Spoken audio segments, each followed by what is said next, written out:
What's good, YouTube? That was pure insanity. We just got done with the deadline about 24 hours ago. I was just constantly on this phone checking scams and sources, constantly on my feet. I mean, how could you not?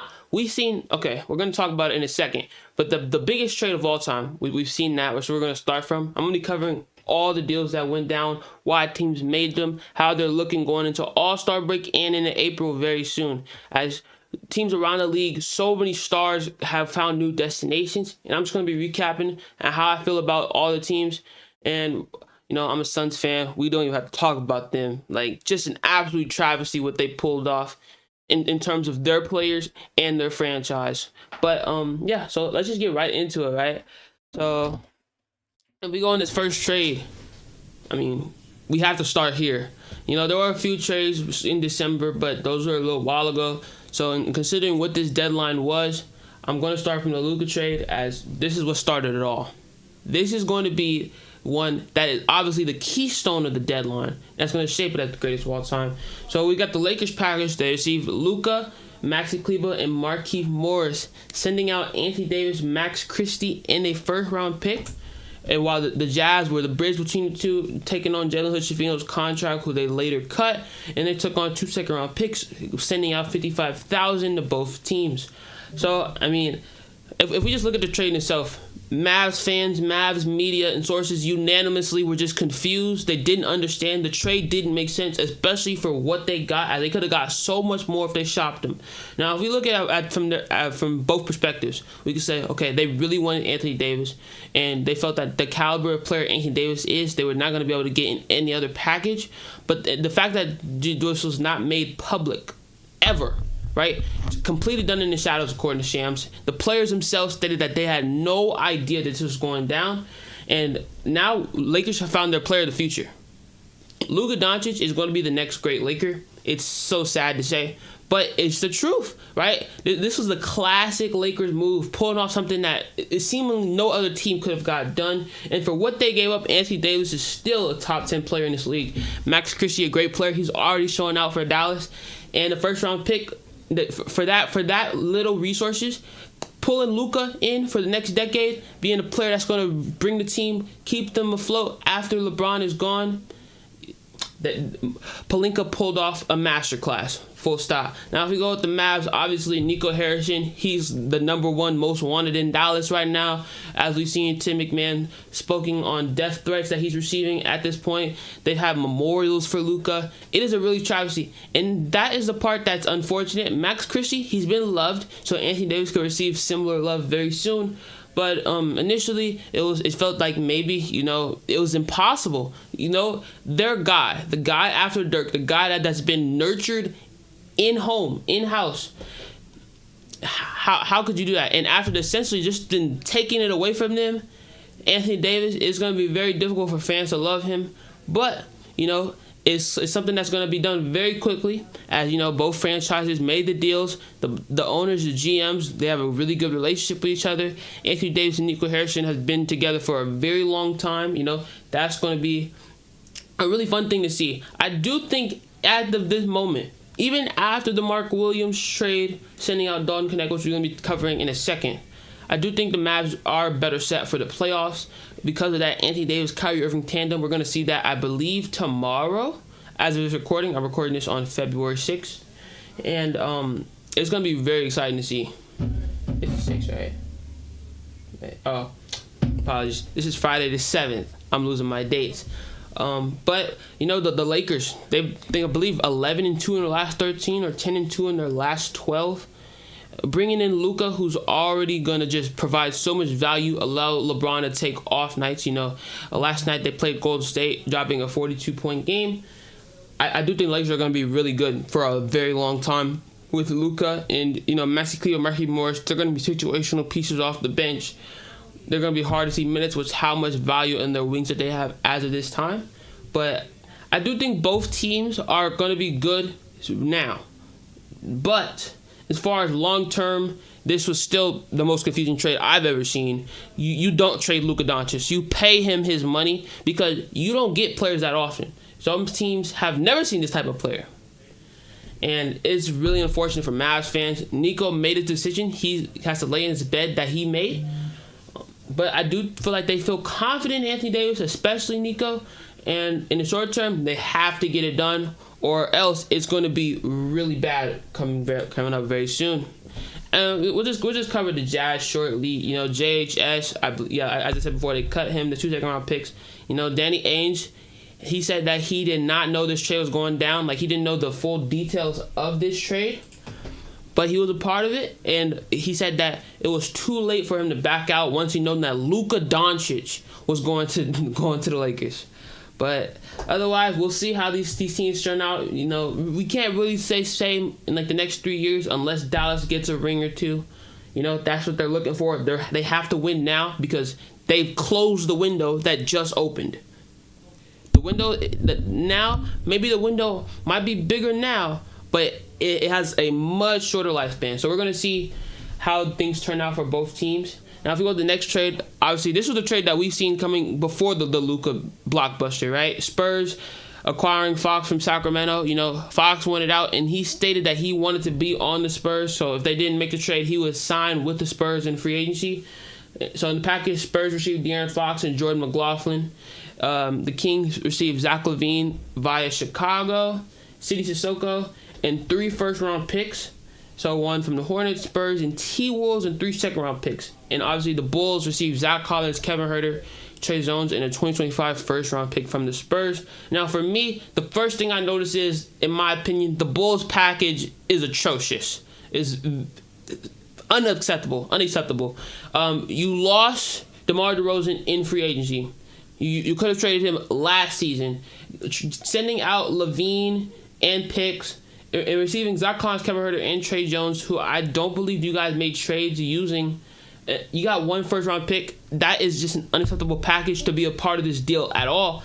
And Bulls have just made countless mistakes in terms of their front office ever since they made that core. I believe back in 2021 with Lonzo, Alex Caruso, and all the other players, LaVine, DeRozan, Vucevic. You know, I don't know what they're doing. I don't know what they have been doing. But we just have to continue to see. They're going to have to continue keeping Kobe White, and just try to find the next great piece for them, because they've been losing for a long time. Not losing, I should say, a play-in team, a perennial play-in team. But it's just very unfortunate for Bulls fans, as, you know, you've seen these players and you've been looking for a trade to be made for so long. I believe they went 2 straight years without making a single trade. And for the trade that you guys send out LaVine, your best player, and receiving this package, and don't get me wrong, Zach Collins, Kevin Huerter, Trey Jones, they're good pieces, but for a team that's not going to be winning now and getting 1 first-round pick out of it, while the Kings got 6 picks in total, with Zach LaVine and Sissoko, and who they sent Sissoko out to, I believe, Washington to get another piece. It's just complete incompetency. Now, if we see from Sacramento's side, you know, they're still trying to win now. They have Sabonis, they have DeRozan, they just signed the 2. Fox forced himself out, so they had no choice. In their situation, I believe they got a great package. You got LaVine, you got the rookie, and you got 6 picks. Now, these 3 picks, they might not be very good. The Hornets one, I do think will be good, as they're going to be very bad. The Spurs and the T-Wolves, it's a little iffy. The 2031 T-Wolves pick is going to be better than the Spurs. I see the Spurs being good for quite a while at this point. And the 3 second-round picks, you know, a good package for somebody that forced their way out. And, you know, I have to clap it up. They got a really great job at just being able to use their assets wisely. They really have a choice sending out Fox, because he was going to be gone. And to get what they got back for him, that was really impressive. Now, the Spurs, a complete successful trade. So I believe they sent out most of these picks. I would have to go look on Shams to see like who sent them. But to get Fox to put with Wembanyama, they're going to be together for quite a while. Especially once Fox signs this extension, you're going to lock him up. They're going to be a great team for years to come. And I do see the Spurs, you know, doing something really successful, maybe winning a ring in the next 5 years. We will see. And Jordan McLaughlin, I'm not sure how much value he's going to be to their rotation, but he's a good player. I've watched him play. And I'm going to see how both of these teams fan out. But I do see the Kings and the Spurs did a really good job, with the Bulls just completely failing, in my opinion. Scrolling up into Hornets Thunder, you know, trading second-round picks. You know, I believe, you know, Thunder just wanted to get more flexibility in terms of, being able to switch players and have more options with Denver while the Hornets get that guaranteed second round pick. It was a very minor trade in terms of deadline, as these picks are very far out, so I'm not going to cover this one much, but we will see what they turn out to be. I do think both teams, obviously the Thunder, the most competent front office in basketball, just the best team in the Western Conference with a gazillion picks. An infinite amount of picks that they could just send out for any star at this point. They have infinite resources. Sam Presti has just, from brick by brick, built up a successful franchise, and they're going to be winning for a very long time. Shea, once he gets that $80 million annual year contract that's been talked about for so long, man, watch out. They're going to win multiple rings. And the Hornets, they're still tanking. They sent out Mark Williams when they're currently in a rebuild. I didn't understand that one initially. I guess they're betting on him not being healthy and everything. But we'll see what they do. They're going to need to do something very soon, though. Either try somehow to sign somebody in free agency or get a great player out the draft. As LaMelo, he is paid. He's on a max contract. He's going to be there for a while still with Brandon Miller. But they do need to start, progressing, as they have not progressed that far with how many resources that they've put into this team. But we're going to continue seeing, as the Eastern Conference, it is a free conference in my opinion. Most teams can bounce up and down. We just got to continue watching. Now, the Mavs landing Cody Martin. This was the next big trade on the 4th, where they received Cody Martin for Quentin Grimes in the second round pick. Now, in my opinion, Quentin Grimes is a really great player, and he's younger than Cody Martin. So sending out a second round pick for a similar player, like they provide similar things. Now, Caleb Martin is the bigger body, and he's going to be much more versatile on the defensive side of the floor. But he has been inconsistent with Philly this season offensively, and for giving up a second round pick there, in my opinion, I don't know if the value is there. Now, for the Sixers, I believe that was a great trade. Like I just said, you're getting similar players. You're getting somebody that's younger, who's going to be more flexible. Obviously, Maxey, at this point, is going to be a cornerstone, as Embiid just cannot stay healthy, and it does not seem like they're going to be winning, as they are struggling to get out the plane as of this moment. And the second-round pick along with that, I believe it was a much better trade from the Sixers perspective. But if Caleb Martin can prove to be impressive, as we've seen in some playoff runs with Miami, that could turn out to be a good trade. So we will wait and see for that. Now, moving on to the next one. Daniel Tice traded to OKC along with a second-round pick for cash. OKC's obviously winning now. They have so many assets. And for just to send out some cash to get a second-round pick along with Daniel Tice, and that second-round pick can be flipped later on. We'll see what they do with that. But, Daniel Tice is going to provide more size. Obviously, I think they're getting Chet today. And it's just going to be a piece that's going to be on the rotation that they can use whenever, right? Have big lineups. They have so much versatility, so much defensive mentality across the entire roster. And, with Diagonal as a coach and the front office, just success after success. There's not been that many mistakes in terms of Oklahoma City. So we'll see what they do with that.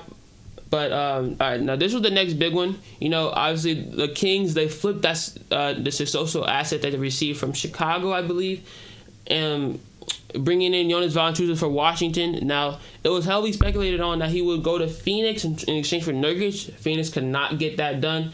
The Wizards seen a young piece of Soso that's proved to be pretty valuable in Chicago. So, they're betting on his future along with 2 future second-round picks. So I believe they got good value for Valanciunas, who can be a winning piece on a winning team.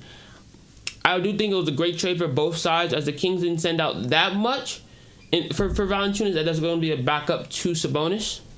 And now moving on to the Celtics, this was a minor trade. Jaden Springer, he's been inconsistent for a few years now with Boston, moving between the G League and the main team. Sending him to the Rockets with 2 second-round picks for 1 second-round pick, getting off of his contract, it seems to me. It's very interesting. The Rockets taking in that contract, believing that he can be a good player, and it's most likely expiring.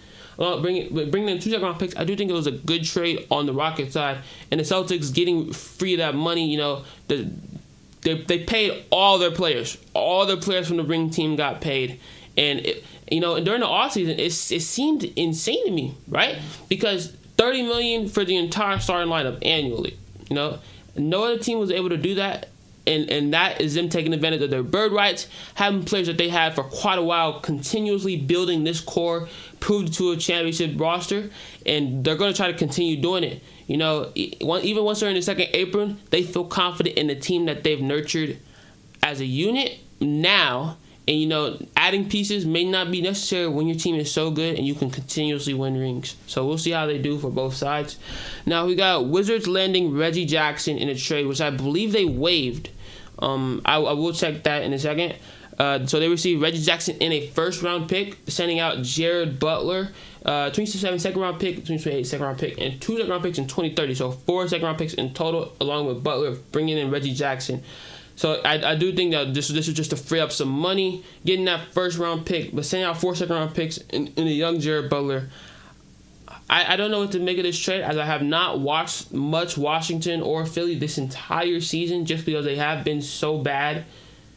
Now Reggie, I believe that I can check to this. I'm gonna go to the Zeller trade. You know, getting a veteran, most likely an expiring contract. Cody Zeller will be retiring fairly soon, along with a second-round pick.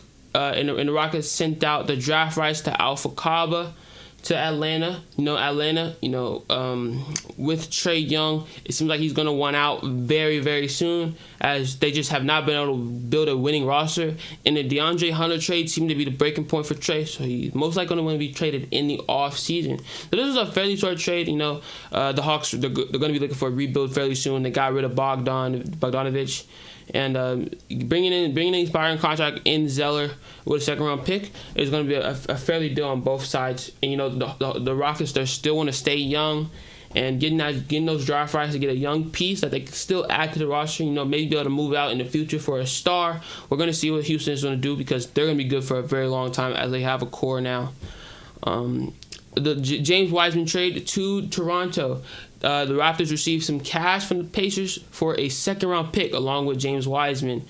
You know, the Raptors getting that James Wiseman contract. He's still young now. You know, it was a bad decision for the Warriors to draft him. All right, I'm sorry. I had to do it. But Wiseman, he still can be a good player in this league. You know, he just cannot stay healthy.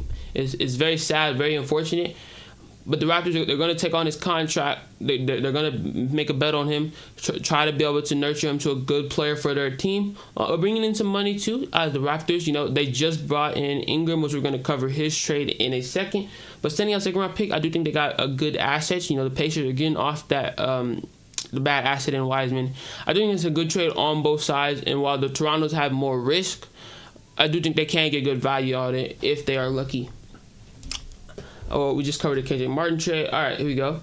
Suns deal Nurkic to the Hornets. Now, I seen this trade, and I was disappointed. I can't lie, because we've been talking about getting rid of Nurkic for over a month now. He's been wailing on the bench, and for the package that we got, essentially being a salary dump and not a win-now trade, is simply ridiculous. Like, so many times, how have we been talking about it? They openly shot Bradley Beal for 2 months trying to bring in Butler. They couldn't get Bradley off of his high horse, and that is their fault. I completely respect Bradley Beal's decision to use his no-trade clause, as they traded for him, and they did not make him come off of it during that trade, which they should have done. Now they're in a situation where they have no other choice but to bank on the team just vastly improving in the final stretch of the season. And to shop Kevin Durant without his knowledge is a travesty on the franchise. James Jones and Matt Isbias should be ashamed of themselves. And it makes so much harder for me to cheer for the team. I'm a Kevin Durant fan, but that does not mean that I'm not going to be a Suns fan at the same time, because I respect the team. I do enjoy us being here. I enjoy the time that we have been here. And I have to be honest. How could they have done this? But covering the trade itself, they sent out Yusuf Nurkic and a first-round pick. They sent out a first-round pick to get off Nurkic's contract, bringing in Cody Martin, Visej Micic, and a 2026 second-round pick.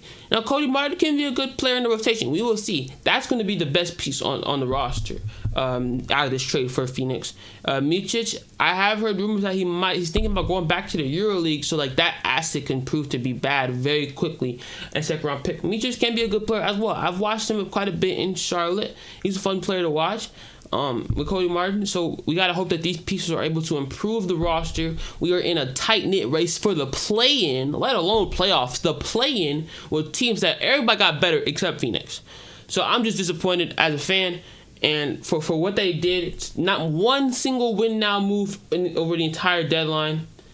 I just gotta hope that we could just bring the troops together, come as a unit, and just start playing better and climb the standings.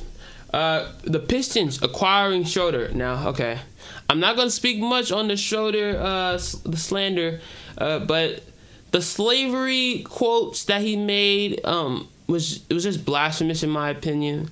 You don't say that as somebody that's making millions of dollars. Like you're under contract, you sign a contract, and you know what comes a part of being a part of an NBA team and being an NBA player. And recently in his final, I believe that was today actually, where the Golden State had made a graphic for him, Lindy Waters, and I believe another player. We're probably going to see them in the deadline somewhere. And he mouthed off saying that he was not worth enough to get his own graphic. I just thought it was ridiculous. I had to laugh at him. But Schroeder, he got moved over across multiple teams, so it was kind of convenient. It was a coincidence, but it was very funny for how much he's just mouthed off over the entire deadline and everything he said, which was just ridiculous. But covering this trade in particular, we have Dennis Schroeder, Lindy Waters, and a second-round pick going to Detroit, and KJ Martin and future second-round pick going to Utah. So this was a part of the Butler trade.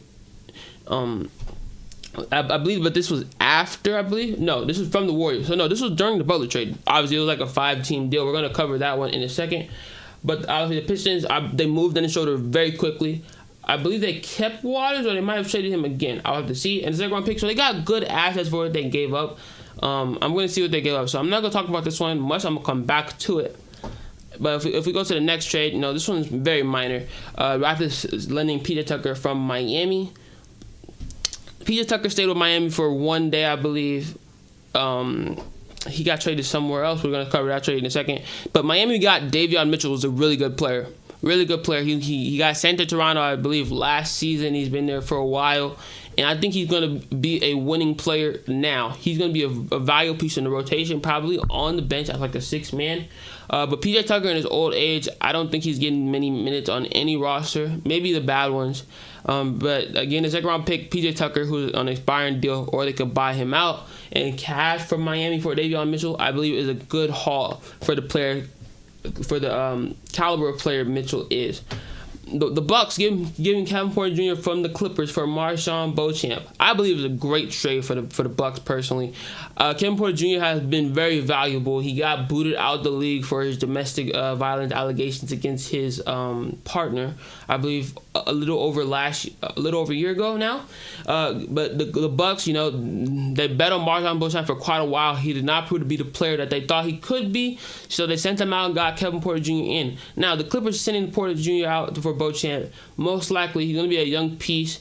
The team they have Harden for a while now. He's going to be a young piece that they can develop in the G League or get off his contract very soon. I do believe that's the main intent from them. I do think a better trade for Milwaukee, as they got a winning now player, Bucks and Bame. Like, they quickly turned their season around. They started, I believe, 0-5 or something similar to that, and they are now a top 6 seed at the moment. So I think I prefer the Bucks package that they received over the Clippers, but the Clippers can do something with Beauchamp, getting off of Kevin Porter Jr.'s contract. The Hawks getting rid of Bogdanovich to the Clippers. The Clippers got Bogdan for Terrence Mann, Bones Highland, and 3 second-round picks. Full stop. I was a little confused because Terrence Mann has been a great player. I have not watched the Clippers as of recent, though, so maybe he has not been getting the value and the minutes that I would assume he would be getting. Bones Highland, he just has not got any valuable time in the rotation since Denver.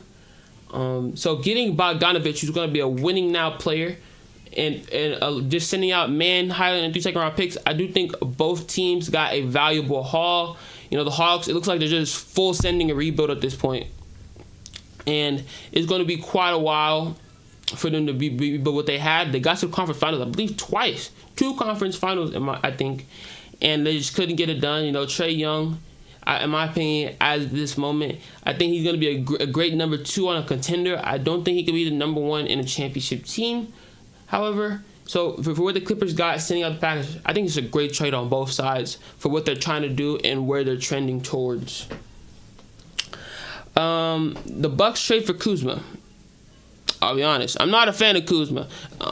Even when he was in the Lakers uniform, I never thought he was like this like really valuable 3-and-D guy. On the championship team, he got valuable minutes, but sending him out, I thought was a great decision. However, not for Westbrook. That was never going to be a great decision.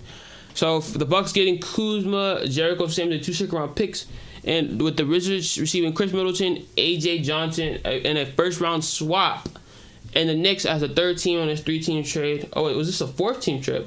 My apologies. DeLon Wright, draft rights to Hugo Besson and cash, while the Spurs received Patrick Baldwin Jr. in cash. So I'm not sure what the Spurs gave up. Maybe it was a pick or 2nd-round pick somewhere in here. But for the Bucks, I do like Jericho Sims as a player. I think he could be a great lob threat for Dame. Be on the floor. I'm not sure with Giannis about the spacing. That's a little bit of concern for me. But Kuzma, maybe he can improve his play from this season. But I simply think Chris Middleton has been better. They're getting younger, though. You know, Giannis is still fairly young. He's going to be on a better timeline with Giannis. And he's going to be more athletic defensively. So getting that versatility over Middleton, who is gotten up there in age. And with the constant injuries, he's not the player he was. Even though he have had a good time playing with Milwaukee this season. But they do send him to Washington, where that's where you go to rot. I'm sorry. I love Chris, but it's going to be a bad time, especially for what they've done, obviously bringing the team back up. Getting that young piece in A.J. Johnson, the first-round pick. I do think the Wizards got a good haul. Middleton can be that expiring contract. He makes quite a bit of money. DeLon Wright, Besson, cash, you know. So in terms of the entire trade, I think the Bucks got the best package, even with Kuzma. Just for what Jericho Sims is and the 2nd-round pick, getting off of these contracts, the money that's going to be very expensive, getting their team cheaper. Now I do think the Knicks and the Spurs, they both got decent packages. Obviously, they were just bridges. The Knicks are mainly just sending out Jericho Sims, but getting DeLon Wright to be on their piece, a young player, not young, but a point guard off the bench. And with draft rights and cash, making some money, helping with the team build even further than what they are now. Obviously, with New York, Brunson, this is back-to-back time. He's got team-friendly deals where the team can just continuously get better. And I think they're set to win one. They have to win one very soon. With this core of Cat and Brunson, they got to get it done. Now, next trade, the Lakers acquiring Williams from the Hornets. Now, this one initially, I was a little confused coming from the Lakers side, because Mark Williams is a good player. I watched him out of Duke in the March Madness tournament. But for sending out Connect, Reddish, an unprotected 1st-round pick. So, like, that pick is gone. It's gone. They gave it up, and a pick swap. So, from the Lakers side, they knew that they had to overpay for somebody. They had to get a big man. But I think that they could have got a better player for cheaper. Like, Claxton, in my opinion, is much better than Williams, and it would have been the same price as this. They could have sent the same package, and Brooklyn would have sent them to their door the next morning. Mark Williams, he could be a great lob threat with Luka, so they're betting on him staying healthy and being their piece for years to come. So, like, the Lakers are set to win for a long time. They got the core, and now they're just trying to build around it for the long term. Connect, who has not been great as of late. He had a great start to the year, but they felt that he was expendable with the Luka trade, getting rid of Reddish, who was good defensively, but the offensive side of the floor made him a one-way player. I do think the Hornets got a good haul, keeping their team young, being able to add value, try to build up their team. But in my opinion, the Lakers one is risky. If Mark Williams can be that great player that the Lakers see him being, it can prove to be successful, but we will have to wait and see. Now, the Cavs, in my opinion, got the best deal done the entire deadline. at least on deadline day, I should say. Getting DeAndre Hunter for Karis LeVert, George Niang, 3 second-round picks, and 2 pick swaps was incredible value. Obviously, Cavs, full-on contender. This is their window. They got to get it done. Bringing in that big, aggressive wing that's going to be great defensively, 3-and-D player, one of the better ones in the league. For Karis LeVert, his offensive capabilities were just not as much needed, with Garland and Mitchell being great as a duo. If we consider, like, from Cleveland's point of view, we've seen that split was happening ever since before last season. We've seen that they had to pick between Mitchell and Garland. They found that they could work great together as a duo. They both got their money, and they're going to be really good for a long time to come. With the Mobley, Jared Allen, their core is set. Those 4 are going to be winning players for Cleveland's franchise for so long. And getting rid of LeVert and Niang, who is not providing value to the rotation with picks, I think a great trade on the Cavs side. And the Hawks, they're going in a rebuild. They're getting assets. It's a full-on send-out, and that's why Trae Young wants out pretty much, right? So moving on to the next trade. This was a big one. Warriors getting Butler. When I seen this come across my phone, I was very disappointed. The Phoenix just could not get it done. And we heard multiple times that the Kevin Durant trade to Golden State was real, and it was happening. Kevin Durant shot it down. The Warriors, out of respect, backed off. And the Warriors were able to pivot for Butler fairly easily. Butler, he's been a diva for the last 2 months. That's why he was suspended. He was losing so much money in terms of not playing these games. But he tried to force himself to Phoenix. That was the place he wanted. It was the only location he wanted to go to. Mainly because he thought he was going to get an extension from there. But the Warriors, they offered him a great deal, a 2-year, $111 million deal, most likely with incentives. And getting in Butler, they, as Sham said, they were looking for any star across the league, whether it be Ingram, Zion, you name an all-star, the Warriors wanted it. They got 2 second-round picks and some money off from Miami. Whereas the Heat, in return for Butler, they got Andrew Wiggins, Kyle Anderson, Davion Mitchell via the Raptors. And the 2025 first-round pick. Oh, okay. So these are players that we saw earlier, so we can cover them now. The Jazz got Josh Richardson, KJ Martin, 2 second-round picks and cash considerations via the Heat, where the Pistons received Lindy Waters, Dennis Schroeder, and a second-round pick. And finally, the Raptors got PJ Tucker, a second-round pick and cash consideration. So we're going to cover this one for quite a bit, just to give a good breakdown for all teams involved. So obviously with the Warriors, their hope is that Jimmy Butler is going to make them a winning team, get them back into contention somewhat. They're currently, I believe, the 11th seed, and it's a very difficult Western Conference. So Butler needs to make an immediate impact, which I think he will, although I don't think that the improvement is going to be as significant as they are hoping or need. For Miami, they got a great haul. For the diva that Butler has been to the team for the entire season, getting Wiggins, Anderson, and Mitchell, 3 good players, a first-round pick is insane value for somebody that just, you had to trade now. You could not let it get to the offseason. You had to get it done now, and they got great value out the deal. The Jazz getting assets, more picks that they need, but in my opinion, they're going to have to start sending out picks for a star. Now, it's going to be very difficult because the Utah is not a great market. It's not a favorable location. So getting somebody in free agency is very difficult, but forcing somebody out through a trade and getting somebody to come in with marketing who they just paid, using some of these assets very soon, they're going to have to start trying to trend upwards. But they are looking for Cooper Flag this offseason, so I completely understand at this time. Getting Josh Richardson, KJ Martin, young players that they could prove to be, and most likely are not going to get long-term deals, so that money's going to free up sometime soon. The Pistons getting Lindy Waters, the third, Schroeder, good players. They're trying to win. The Pistons are trying to win, trying to make the playoffs, trying to be successful this year. Getting a second-round pick as well for not sending out that much. I believe KJ Martin some picks. And the Raptors getting PJ Tucker, a second-round pick, and some cash, getting some assets. PJ Tucker, he's not going to play much on a bad team, so as money's going to be freed up. And then I believe upcoming, we're going to talk about the Ingram trade in a second. Bring in Ingram.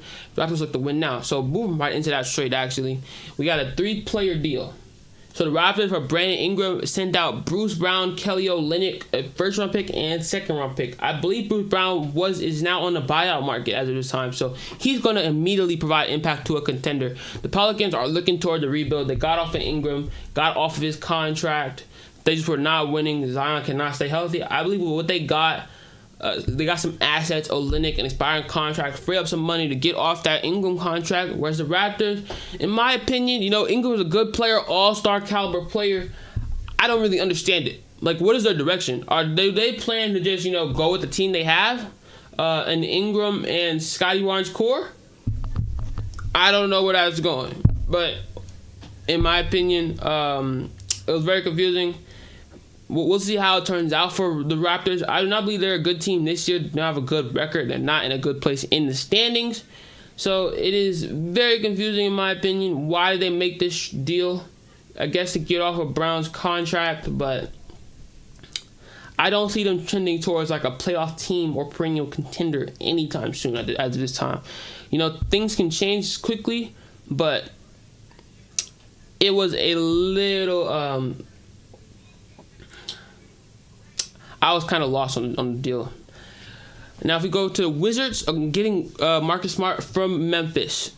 In the entire package, they got Marcus Smart, Alex Len. So this is a 3-team deal, I guess, right? Yeah, 3-team deal. Alex Len, Kobe Jones, and a first-round pick. And the Grizzlies bringing in Marvin Bagley III, Johnny Davis, and 2 second-round picks. And the Kings bringing in Jake LaRavia. So the Kings, I guess, they sent out Kobe Jones and Alex Len, get off those contracts for Jake LaRavia. I do think LaRavia is a good player, right? This is what I'm thinking of. Yeah, LaRavia is a good player. He's a good player. The Kings just don't win now. Get a guard, probably replace Herter. But it's most likely cheaper. The Wizards getting some money freed up. Marcus Smart, Kobe Jones, Alex Len, a bunch of expiring deals. They're going to be bad for a while.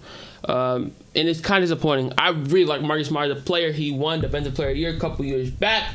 And to just rot in Washington after being with a very high-seeded Memphis team, most likely because of money issues, it's kind of disappointing. Now, getting Marvin Bagley and Johnny Davis, I'm not a fan of either players.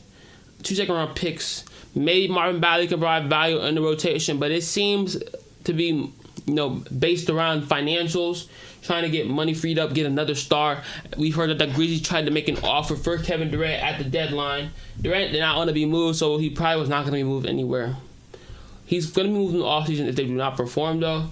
So for all teams involved, I do think the Wizards and the Kings got the best parts of the deal, but the Grizzlies did not. Got the worst end of the stick, in my opinion. But 2 second-round picks, getting 2 players for what they sent out, a first-round pick and Smart and LaRavia. At best, it's like a non-negative, in my opinion. And that was the last deal that went down. So that was all the trades, right? It was a lot. An insane deadline where I believe dozens of players moved, found new franchises to be with, and we're gonna see how it turns out. If we pull up the standings, so in the Eastern Conference, we have Boston, New York, okay, that's divisions. Okay, here we go.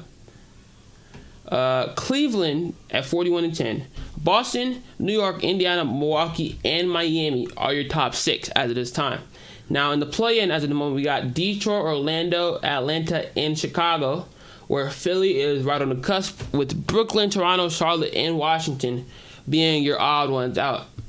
In the Western Conference, we have Oklahoma City, Memphis, Denver, Houston, the Lakers, the Timberwolves, the Clippers right there with them, Dallas, Phoenix, Sacramento, and then Golden State, San Antonio are like the ones still in contention.